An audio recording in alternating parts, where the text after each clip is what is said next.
বাংলাদেশের বিতর্কিত content creator Ashraful Alam ওরফে হিরো আলম, তাকে নাকি বিয়ে করতে চেয়েছেন আমেরিকায় থাকা এক তরুণী। পেশায় তিনি চিকিৎসক, এমনই দাবি করেছেন হিরো আলম। এদিকে তার প্রাক্তন স্ত্রী রিয়ামণি ১২ লক্ষ টাকার খোরপোশ মামলা করেছেন।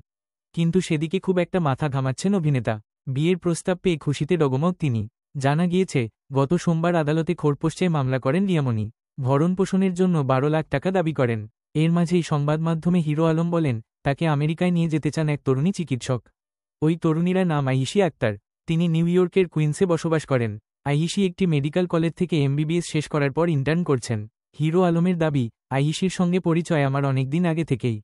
আমার সঙ্গে হোয়াটসঅ্যাপ, মেসেঞ্জারে কথা হয়। আমি যখন সংসদ নির্বাচন করি তখন আইয়িশি আমাকে আর্থিকভাবে সহযোগিতা করেছেন। আইয়িশির সঙ্গে দেখা হয়েছে জানিয়ে অভিনেতা আরও বলেন, ওর সঙ্গে আমার ভালো বন্ধুত্ব। ও কিছুদিন আগে দেশে এসেছিল, তখন আমি ওর কুমিল্লার বাড়িতে গিয়েছিলাম। কয়েকদিন আগে যখন শুনল আমি বিয়ে করতে যাচ্ছি, তখন সে আমাকে বিয়ের প্রস্তাব দিল। বলল, তুমি আমেরিকা চলে আসো, আমি তোমাকে নতুন জীবন দিতে চাই, আর ওসবের মধ্যে পড়ে থেকো না।